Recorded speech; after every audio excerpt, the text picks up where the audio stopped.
What's up, everybody? Welcome to episode 6 of Head Kick Radio. I have a new guest in studio with me because turns out I don't know how to record audio correctly with 3 people. I totally butchered the podcast the other night, and it's not fixable. So I have a savior here to save the day, Aimee Casden. Hey, what's going on? Aimee, talk up because I think that Hey. didn't register. Well, you don't have to yell at the fine folks. Hey, everybody. So Aimee is here to talk some keto diet and just whatever else we want to talk about. Yeah, sounds great. Awesome. You excited for this? I haven't talked about this in a minute, so it's going to be fun. So Aimee has been practicing keto. I say practicing because I think everything in life is a practice sometimes. That's true. Yeah. So how did you get started doing keto? Okay, so I have a lot of health issues, in terms of digestion and shit. So I was like, well, I don't want to just eat rice for the rest of my life because I don't even like rice. Rice isn't fun. So I looked up a couple diets, and my best friend's boyfriend actually told me, he's like, you should try keto. And I'm like, I don't know what that is. And he's like, well, it's just eating only fats and protein. And so you can have cheeseburgers all the time. And I'm like, great. That sounds fake. Thanks. So I didn't believe him. But then the more I talked to him about it, the more he was just like, no, here's some cool stuff for you to learn. Here's a website. Something. So you could eat cheeseburgers without the bun, correct? Yeah, without the bun. Try to stay away from the tomato, I guess, too. You can't even have when they say no sugar, no carbs, they literally mean no sugar, no carbs. You can't even have fruit. So that's wild. I don't see how people can go without eating fruits and vegetables. You'd be surprised. I mean, for me, there are vegetables that you can't eat, but there's also some that have not enough nutrients, or there's not enough. There's too much sugar in them. That's why you can have some fruit, but very, very sparingly.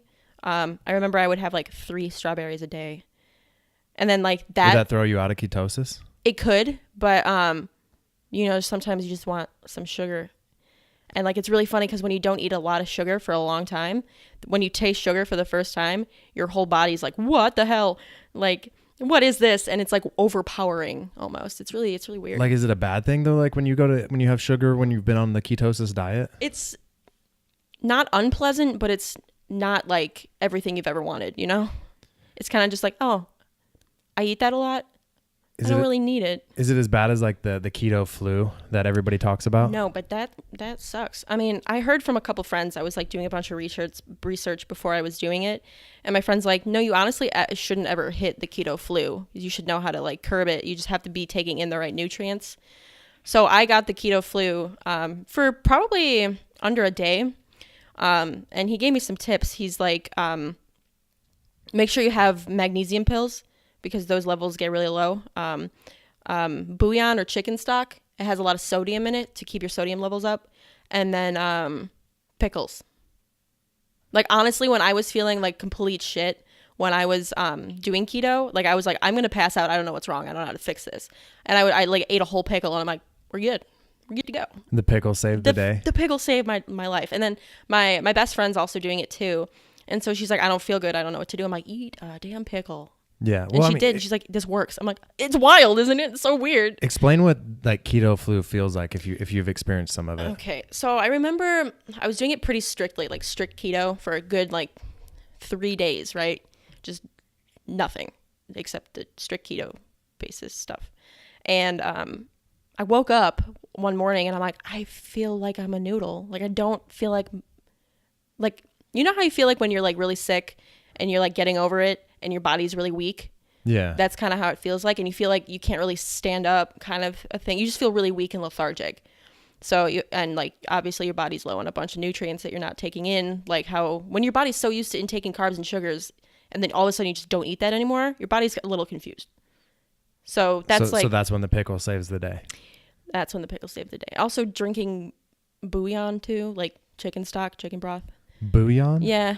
Bouillon. It's booyah to your buddy. Booyah. No, it helped. And and then also when you're doing keto and you have the flu, you have to eat more fat. You have to keep eating more fat. So describe what your day would be like when you're in ketosis. You've passed this keto flu, beginning thing when your body's detoxing these carbs. Okay. or however you'd say that. I don't know if that's scientifically That's kind correct. of what it would be, I think. Okay. It's detoxing carbs. So I am a really big fan of like keto breakfasts because it's standard American breakfast. It's steak and eggs. It's steak and eggs And some bacon. That's it. But usually what people do when they're doing keto is they have this thing called bulletproof coffee, and it works as a meal replacement. So it just fills you up and you have energy until like you get hungry again, which is not for like another 4 hours. So hang on, time out. People act like that's crazy, but somebody like myself who fasts all the time for 14 to 16 hours a day, yeah. 4 hours is nothing. Yeah. But then like to actually put solid food in your body, because like let's say you stop eating at night around 8 p.m. And you don't eat again until like noon the next day. Right. Having like some sort of like real meal replacement to like keep off the hunger pains, and then not actually eating solid food again is kind of like a long time that works. Okay. I mean, I do the fasting, but I drink black coffee during that time. Okay. Well, that's kind of like the same thing, except black coffee doesn't really provide much. No, it doesn't provide anything. It'll give you a stomach ache on some days if you got a weak stomach. Well, on an empty stomach, drinking black coffee on an empty stomach is like. I know, but it makes me feel tough. Like I feel like all those keto people. I just feel tough sometimes. No, but like this bulletproof coffee is honestly like the best thing, because not only are you not hungry, but you just are really energized. So explain the bulletproof coffee. You were explaining this to me the other night of how you make it, and it sounds very fascinating and very delicious. So good. Okay, so usually, I mean, my Keurig fucking broke, so I can't make it anymore. So I brew like a regular cup of coffee, and then I put it in my Ninja Bullet. I have like a Ninja Bullet, and it's sick. So when that's brewing, I put a chunk of butter, vanilla extract, because why the fuck not, and stevia, because that's the only sweetener you can have, because it doesn't have glucose or sucrose or whatever. Yeah. Anything with like oats you can't eat. No oses? No oses, absolutely not on this diet. You can't have a lot of things on this diet. Let's be real. Yeah, but you can have a lot of things on this diet too at the same time. That's true. So get to the good parts of this. And then you blend it all up, and then you put. Did you talk about the heavy cream? Yeah, you put the heavy cream in. Ooh, the heavy. See, that's where you win me over, is when you talk about some heavy cream. I fucking love heavy cream. Oh, it's so good. So then you mix it all together, and then like you blend it up, and then like because you include heavy cream, it makes it all like frothy and creamy and stuff. So you pour it into your cup, and then or you just drink it out of the thing, and you're good, and it fills you up. So how many cups do you get out of it? Because I'm somebody who drinks a lot of coffee. I mean, so can you overdo that? No, you can. You ketosis? don't. There's no limit to how much bulletproof coffee you can drink. So somebody like myself who drinks a lot of coffee in a day, and I know a lot of like my jujitsu friends for sure too. We're coffee addicts. Yeah, no, that's yep. As much as you want. See, that's wild. And like everybody that I know that comes from like a keto background has come from like the Joe Rogan, Rob Wolf-esque kind of route. You're somebody who came from just a totally different route. So you meet your girlfriend's boyfriend or whatever, and he introduces you to the diet. It sounds fake. I know, but then so you had to do like this whole outside research that like the people I know they don't get. Oh. So when you were seeing it as like not a fad, I guess is what I'm trying to say. So everybody I know sees it as kind of like it's a fad. The hot new thing. Okay. No, I was just because like I didn't want to be vegan, because I didn't want to like animal products I'm keeping them. Fight me. So I just didn't want to cut out meat. Plus a lot of vegetables for me are like hard to digest and just really, really upset me. And like I came from like the standpoint of my health is deteriorating. I'm in pain all the time. I need to fix this. And keto was like all of the foods I'm digesting are very, very soft, essentially. Like there are some like fruits and vegetables that are really tough and hard to digest. My body's like, you think? So that's why I started doing it. I felt amazing. It's like such a weird feeling you get when you do ketosis. Explain your energy level too. Like I think people want to know like what are you feeling that would make this worth it? Okay, so I was talking to my best friend Wendy, and because we were in ketosis together, and she's like, Aimee, can you like see better all of a sudden? And I'm like, yeah, I can see better. And it kind of felt like at one point like there's like this veil that like lifted, where I was just like a fog. I yeah, like a fog. It like lifted from like my eyes, but also my brain. So I didn't have brain fog anymore. So I was like, I usually when because I work at Starbucks, right? And when I'm on bar and I'm making drinks and there's like 35 million people coming in, I get so overwhelmed and I start getting angry. But when I was doing keto, I was just like, nah, dude, we got this. We're going. I'm whipping all these out. I'm like doing these all at like perfect times, like less than 30 seconds each. And I'm like, we're great. And it was just really like wild. And plus I wasn't hungry. I wasn't craving anything, which is ridiculous because I want cookies all the time. But you weren't craving anything. I wasn't craving anything. I was trying really hard. Like when I was looking at like the pastry case and stuff at Starbucks, I'm like, that's okay. Yeah, you're like, I'd rather just feel good. I'd rather have cheese. Thank you.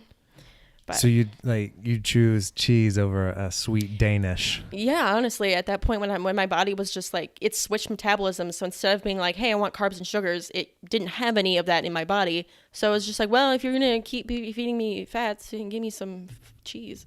If you're going to do that, just give it to me. Give me some cheese. I'm like the worst case example because I think that my body like handles carbs very well, but I'm also somebody who loves fats like cheese, and I'm not as big on other dairy products like milk and stuff. Like I like it when I can get it, but I'm somebody who absolutely hates mixing dairy with a bunch of sugar. Oh, that makes a lot of sense because it's not, it defeats the purpose completely. Yeah, but like they tell you not to mix carbs and dairy, and I can do that all day and my body handles it very well. So I like part of the keto diet appeals to me because I'm like, oh, I can just eat more cheese and you know, dairy and stuff like that.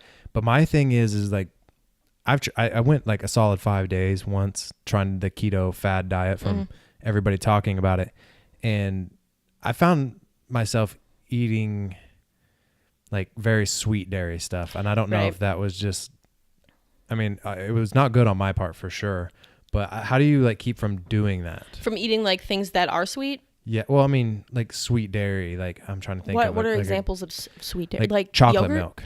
Oh. You know what I mean? Like there would be sugar in it, which defeats the purpose of you it. can't have any sugar. But I would crave it.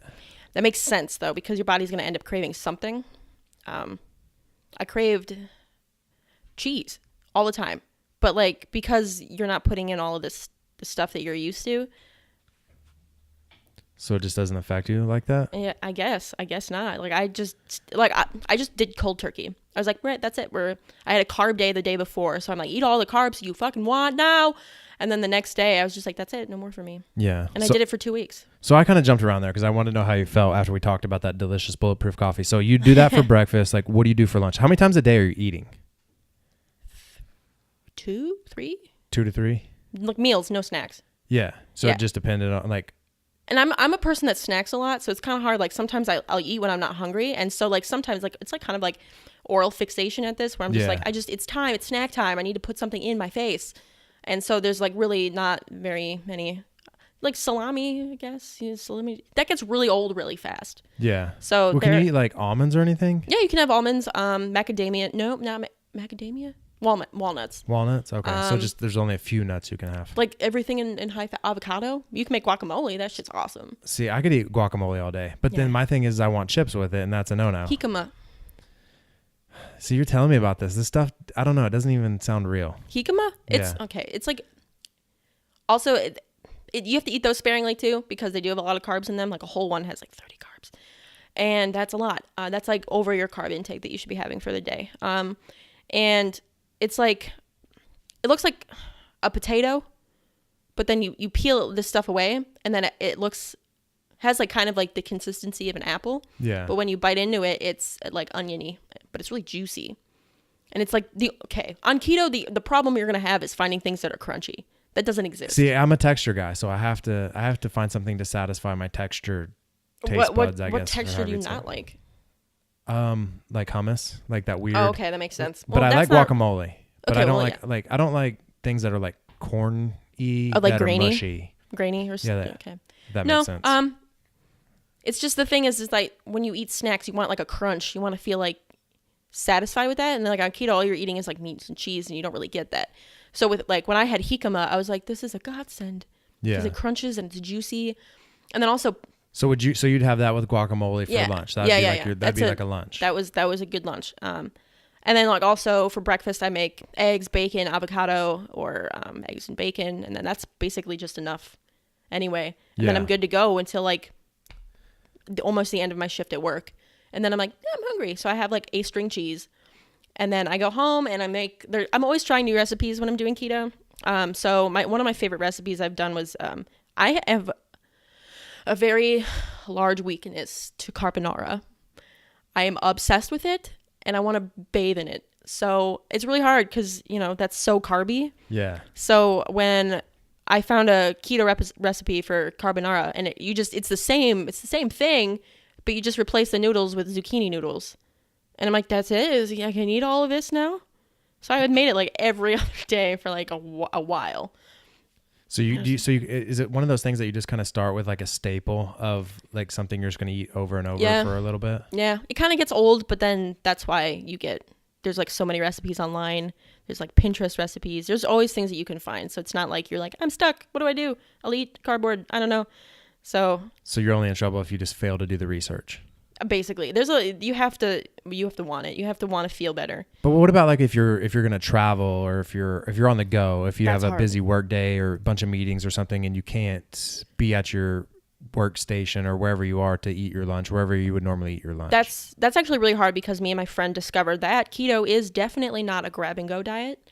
But we've been able. She was able to work around it. She's just like, well, if you go to Jewel or any other place that you get like a bag of like Baby Bell cheeses, and then you get like some like already made hard boiled eggs, and that's like a good kind of like snack to have on the go. If you're just like rushing and you just have it in your fridge and you just like, I need this, and you take it with you, then you'll have something to eat. I mean, it's good enough. It'll like suffice for now. It'll curb the hunger pains, but it's not like a full meal, but it'll keep you in keto. Right. Okay. And then you just work and then meal prepping is very important. I didn't really do that. I just wanted to eat it. See, I think I'm pretty good at meal prepping, but like the thing with somebody like me is like, one, I love to grill. So especially in the summertime, it's easy to meal prep because I can just, grill a bunch of steak or hamburgers or, things like that I can kind of meal prepare for that. But then I feel like I'm leaning too much of like the carnivore diet because I'm just over meat consumption. Yeah. See, that's a pretty common thing that people have to deal with when they do keto, but also I've learned, because I was doing it the first time I did keto, I did it wrong. I was doing too much protein intake, so I was eating way too much meat, and then I realized that that's not even the most important. You don't even need to eat meat. It just has to be dairy. Like my friend, she doesn't even eat meat on keto. Well, I remember the other day when we talked about this, and I said I was going to get you on here and we're going to talk about keto, and then I sent you that Rob Wolf article that which he eats dairy on it, but he put out an article that says that you can do keto without dairy. Yeah. And then when I sent you that, you're like, oh no. Well, were you just saying oh no for yourself, or do you think that people can do it without realistically doing the carnivore diet and things like that? I don't know. Does that be something we had to research more, I guess? Yeah, because from what I was reading and researching and stuff, dairy has a lot of fat content, like not like the low fat, non-fat dairy, like that's not a thing, but like dairy does come with a high fat content. Right. And it's just like the more options you have, the easier it's going to be, because I just don't. You're good. I hit the mics all the time. Personally, I just don't understand. You have such limited options on keto. Why are you going to limit yourself more? But can you have a glass of milk, of whole milk on keto? No. See, that's what I would want to do if I'm on keto. No, you'd have to drink like a glass of heavy cream. Heavy cream? Is that bad?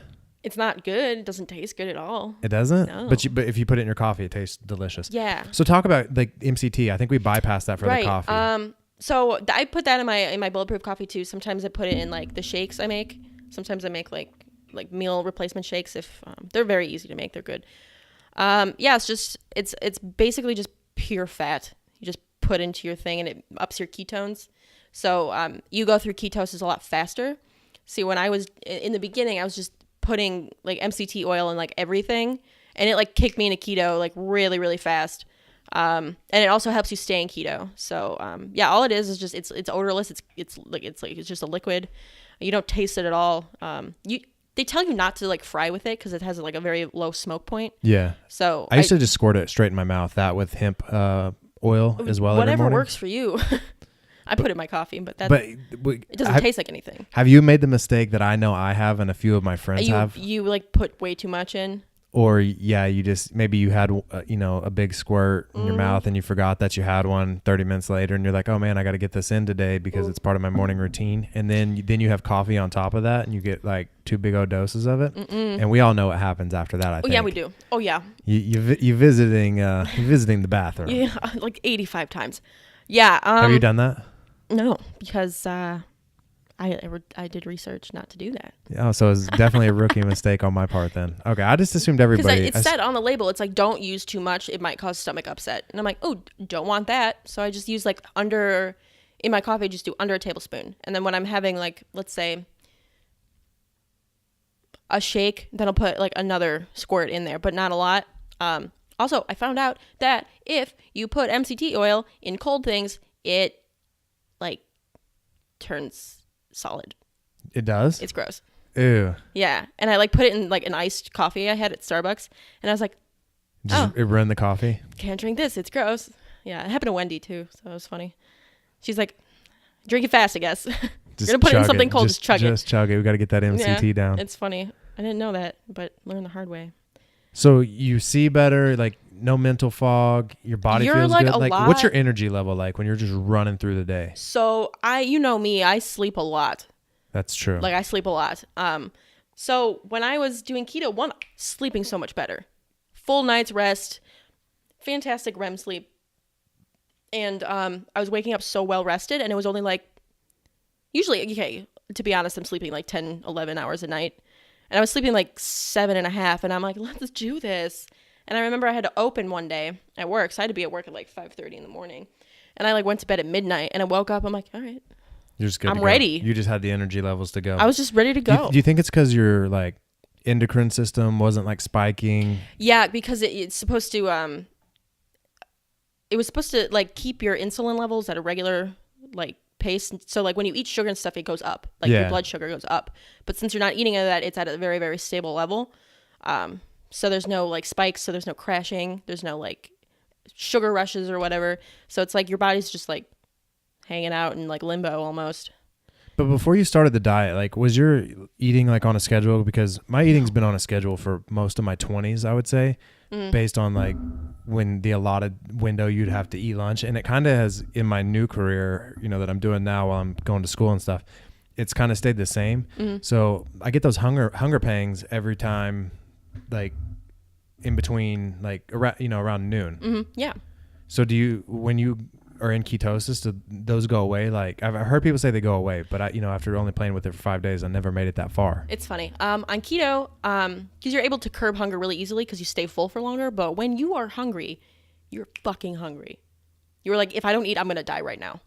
That's what happened. Like to me and my friend, we were doing keto together, and she's just like, I'm starving and I can't see. And I'm like, you should eat something. Here's some cheese. And then she'd ate like a slice of cheese, and she's like, I'm fine.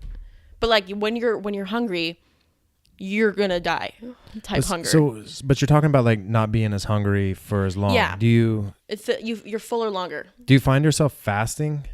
Yeah, unintentionally, definitely. What's the longest you think you've noticed that you went without food? I remember I was eating dinner, and it was very, very, very filling. So I was like, a good night. So I went to sleep at like 9, and I didn't eat till like, I had like my coffee and stuff, but that's not really solid food. So I had like that when I woke up, just because it's a habit. And then I didn't actually eat solid food till probably like 1 p.m. The next day? Yeah. So that would be what, like 16 hours? Probably, yeah. And did that feel like a long time to you? Not really. But I woke up, I'm like, I need something. So I would, drink a lot of water. You have to drink a lot of water. So I drank like a glass of water, and that was fine. And then I had the coffee, and then like that held me for a really long time. And then I was like, oh, I should probably eat some eggs. So I ate a couple eggs. You're just like, oh, maybe I should eat. I don't know what else to do. What should I do now? Yeah, you kind of. I get you. But like I've, talking about fasting, I've intentionally, like the longest I ever went was 38 hours without eating. And I was trying for 50. I don't know why 50 was my number. It's a good rounded number in my head. Oh. But I started it on a Friday, and I was like, and it was kind of one of those things like, maybe if I can get to 50, I can get to like 72, and I can just make this like a 3-day thing. But I figured worst case scenario, I would eat on Sunday, and I got 38 hours into it. And this is why I was trying to figure out like, well, maybe my body is dependent on carbs, because I mean, I would drink water and coffee to kind of like suppress the hunger, the pangs. And it just hit a point where I was like, oh man, if I don't eat food, everybody around me is going to pay for this. Yeah. But I could smell better. I could I felt like I could see better. And technically I'd probably be in ketosis, wouldn't I? Because that's a long time to go without eating. So my insulin levels aren't spiking. But yeah, but you're also not because ketones come from fat. Right. So wouldn't my body be burning fat on a fast that long? Maybe.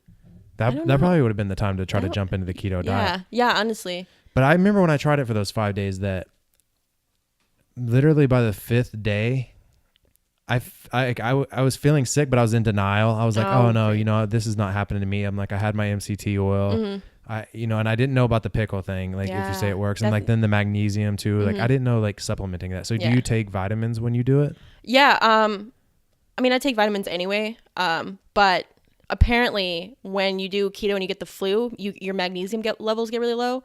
So that also helps like the whole flu thing. So I took like when I didn't feel well, I took like a magnesium pill and ate a pickle and I was fine. I was literally fine. And you just make sure you didn't have to eat a meal or anything after that. You're just like, no, I'm good again. Nope. Because the problem with that is that your sodium levels get really low. Yeah. So you just got to eat a lot of salt. So I did this. I drank some salt water. Not fun. Maybe don't do that. I do it every morning. I have a morning routine that I straight up stole from Aubrey Marcus in his new book. Was it Own the Day, Own Your Life? And every morning I wake up and I do 10 ounces of water, sea salt, a cap full of apple cider vinegar, and then either a lime or a lemon, like wedge in it. And then I cheers myself like a gangster, and I just throw it down. But I drink a lot of water. I drink probably 100 to 120 ounces of water a day, whether I work out or not. So, but I notice like if I start my day that way, like I get into a routine and drinking like salt water to hold the sodium to hold extra water in my body all day, I feel better. And, especially like if I have a few adult beverages, like it definitely makes me feel better right away. Like if you have a hangover. Oh, that's cool. That's good to know. I didn't know that. So like, do you get on a routine like that when you're doing keto? I mean, I feel like you kind of have to at this point, because it's like this diet is so, you can't just be lax about it, because it's like your body is not used to this. It's kind of like keeping it from the nutrients it's used to. And then if you don't like keep an eye on it, you're not going to feel good. So you kind of have to put yourself into that kind of like routine. So you have to make sure that like, hey, I know that if I eat this and it's like not going to like fit, like work for me, or like it's not going to fill me up enough, then I'm going to have to do these other things. So it's like for that, when I did that, I was like, well, I'll have eggs and bacon, but then like to keep the flu away, because sometimes it comes like every other day. I mean, you'll still get it. Yeah, you still have to battle it even when you're a little bit in like, ketosis for weeks. Yeah, kind of. Like for me, kind of. But you just got to know what your body needs. It's different per person. So like when I knew that I wasn't feeling good, because it's a very specific feeling when you don't feel well, like the keto flu. It's a very specific feeling. So you kind of just like, I gotta fix this. So there's so many different things to do. So it's just like knowing yourself in order to be able to. So I guess you're probably not like me, because I have to do things like repetitively every day, or my brain associates it as something's wrong. Oh, really? Yeah. Okay. So I think that's why I have such a strong morning routine, because if I fail to do my morning routine at all, then my brain's like, this day's not, this is a little weird. Yeah. Like, and then but my eating habits are the same way too. Like, so when I fast, like my body's like, all right, yeah, we know we're fasting for a while, but then like as soon as the time comes, it's like, all right, let's eat something. But then that's when texture becomes something big to me. So like, that's why when I was asking the questions earlier about, is there a staple to your diet? Because there's kind of a staple to my diet, because I like carbs so much that I have to have that texture of like of a carb of like a bread or a chip or something. Like a bread for you? Day. Yeah. I go for eggs. Eggs are your thing? Like for keto, yeah. But they get old really fast. That is one of those things that's just not on the go. Like that's what's so hard for me. Like make some hard-boiled eggs before. That's true. I never just thought about that. Pop them in the thing. So prepping is huge for keto. Yeah, I don't do it, but apparently it works better. I mean, because like I work for 8-12 hours. Like I work all day. Yeah. Right. So it's really hard because clearly at Starbucks they don't have any keto options. So I spent a lot of that just picking like out of the like the protein boxes, just picking out the cheese and throwing the rest away. And I'm like, that's it. That's all I can eat. But then you kind of have to go grocery shopping and you have to make sure that like the stuff that you want to eat, you can just like, I can take this with me. Or plus I work across the street from where I live. So you just go home and I eat just go lunch, home. Yeah. So that's a big thing. Like when you're doing keto, when you go grocery shopping, are you big on buying like fresh food, like making sure there's no antibiotics in the meat and you have to buy pesticides and stuff, cage-free eggs, grass-fed beef, that's the stuff that's best for you, and you have to buy it in like high fat. Like the leaner it is, the not the point of it is it right. See, I noticed like if you don't have the fat, see that's the same thing like with the carnivore diet, like if you don't have the fat from the meat. Yeah. But I also know like I don't get full either if I'm just eating lean meat, which is tough because I love eating deer. Okay. Yeah. When I go hunting. But it's so lean. Yeah, that's why. Yeah, that's hard. So when you go, I assume you buy some hamburger meat. Do you make sure there's like at least 10-20% of fat in it? Yeah. I get like grass-fed ground beef. When I'm making like I have this like cool like deconstructed taco recipe that I make. Yeah, and then I always get the brown eggs, the brown ones. Yeah. Those ones. The range free. The cage free range. Free birds. Range. There you go. That's what I want. The happy birds. Okay. So not angry birds. Not the angry birds. Gotta get the happy ones, and they're brown. I like it. They're brown eggs, and people are like, brown eggs are weird. I'm like, that's how they're supposed to be, bitch. They're supposed to be fucking. Brown eggs supposed to look eggs, weird. They're supposed to be bleached. This is not green eggs and ham. No, this isn't Dr. Seuss. But yeah. So and then the problem is that like keto isn't really that. It doesn't really. Kind of puts a little dent in your pocket, but you're doing it for your health and you're doing it to feel better. So in my end, it's just like, hey, look at all this food you can have that's going to make you feel awesome, even though it's a little bit more than you'd spend. That's true. I mean, everything's so expensive when you want to buy healthy options in food. And also, you don't got to go to Whole Foods for this. That's true. You don't. Like, I go to Jewel. It's fine. Yeah, I go to Aldi's because Aldi's is trying to compete with Whole Foods. Oh, really? Yeah, with their USDA approved organic meats, which we know how loose those terms are, used and thrown around. These are like everywhere. Right. Yeah. But I at least feel good. Like, yeah. It's kind of like recycling. I at least feel good, even though I don't know what happens once I throw it in the recycling. They could probably just put it in the trash for all I know. But it's one of those things that at least in your conscience, you feel good. At least you think you're doing something good. Yeah. Because you don't know what happens after you throw it away. So it's not on you. That's true. And I mean, and that's essentially what you're doing to your body there. Yeah. So Aimee has done like lifting and UFC gym, cardio, kickboxing and stuff in the past, but you weren't on the keto diet then, were you? No, I wasn't. So the goal is Aimee's going to help me over the next few weeks after this weekend, because I'm totally going to butcher it this weekend because I'll be at a wedding and I'm going to have some adult beverages that are going to put me way past being in keto. Yeah. But when we get back, or when I get back, I'm going to start this and you're going to help me out. But in a couple of months, when I get back on the jiu-jitsu mats, you said you'd give it a try. Sure. Are you ready for this in keto? Oh my God. It's all right. Yeah. Because I mean, you can work out with me before then and we can do it when we're in ketosis, because I really want to see how my body's going to react to it. Okay. Yeah. And I honestly, the biggest thing for someone like myself who wants to do keto is, I know that the carbs and then the processed sugars that I shouldn't be eating are adding inflammation in my body. Yep. And I'm looking forward to what would it really feel like if the inflammation in my body completely went away. That's a good thing to. I don't know. Find out. Go find out. I know. That's what I'm saying. We're about to find out. Yeah. And last night we made some steak and some roasted asparagus. That is probably my favorite thing that I've been making recently. It's just roasted asparagus. You pop it in the roasting machine or the freaking oven. I don't know. Put a lot of olive oil on that. Lots of olive oil. I love olive oil. It's so good. But I do my sweet potatoes the same way. Olive oil. See, that breaks my heart. I have to give up sweet potatoes for this. Yeah. All that vitamin C. And potatoes in general. Well, I don't do potatoes like that. Like white potatoes. Yeah. I don't really do white bread and I don't do white potatoes. I don't really. Just like I did brown rice at Chipotle. Oh, okay. And then I have to give up Chipotle. No, you don't. What do you mean? You don't. There is lots of. Can I get like the grilled veggies? No. Can I get the beans? No. Can I get the brown rice? No. Then I can't do Chipotle. You can have the meat and the cheese. That's and the lettuce. And the guac. Yeah. I think Chipotle just got expensive and it lost all the good flavor when you say it like that. Can't have the tomatoes. Can't have the tomatoes. That's the I mean, pico de gallo is my you favorite. kind of can have tomatoes, just a little bit. But you saw I had like 2 big scoops. Yeah, you had a lot of tomatoes. I mean, it's so good. It's pico. It's pico de gallo. It's pico. I mean, I'm like you when you eat hummus. Like you just like to say hummus in your weird voice, and I just like saying, yeah, that just makes my skin crawl. The thought of the food and the way you say it just makes my skin crawl. Horseradish. But I will admit that's keto. Horseradish is keto. Get ready. I can't do horseradish. We tried this. It's so good. No, it tastes like death.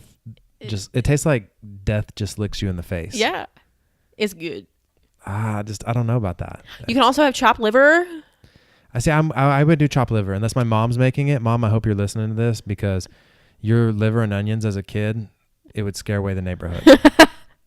So I know I can make chopped liver too, you know. But like, I don't know. Maybe it's because I'm becoming more primal, I would say. I'm becoming more primal. I think it's the testosterone that's been flying around lately. Is like, I'm really interested in eating liver. Like I never really gave liver a fair chance. It's so good, but it's so high in cholesterol, so be careful. Yeah. It'll fuck you up. Just don't eat. It's full of good stuff. It's full of fat, but it's also way high in cholesterol, and you don't want to fuck with the cholesterol. But see, I don't know. I've always read mixed reviews on cholesterol, like, you know, like the good cholesterol, bad cholesterol, the LDL, the HDL and stuff. But I feel like cholesterol is good because doesn't it? Not like high cholesterol. That's when you get heart attacks. But I also thought it had more benefits than just that one. I don't know. All I know is what the United States medical shit tell me, and not always are they right. I was watching this documentary. I feel like we just need to do more research, and we're just sitting here bro science and everybody. There's this documentary on Netflix called The Magic Pill, and it's literally all about the ketogenic diet and how a lot of people actually want to get it removed from Netflix because they think it's false information. And it's just like, well, there's research behind it. Scientists are behind it. Like, I'm sorry you don't agree, but also they did some like studies of these people, of like a bunch of families, and there's this family with this little girl who was very, very severely autistic, and they didn't know what to do anymore. So they kind of just like, well, maybe we don't know what to do. She's on all these medications that are making her worse, and let's just try keto. And somehow how it reacted with her body and how it like the ketones just worked with her, she was progressing better socially. She was able to talk. She was able to like not be like so like within herself. And I was like, that's really cool. That can't be like a coincidence. And then they did another study with another kid who was also autistic and had seizures. And they did the diet with him, and it worked better for him. Like he was able to talk more. He was able to like show more emotion. And I was like, I don't really understand how you can kind of like make that up. And I understand that people are like, it's not a cure to autism. I'm like, clearly there is no cure to autism. But if it's helping people, why are you gonna deny that it's helping somebody when there's evidence right in front of you? Right. You know?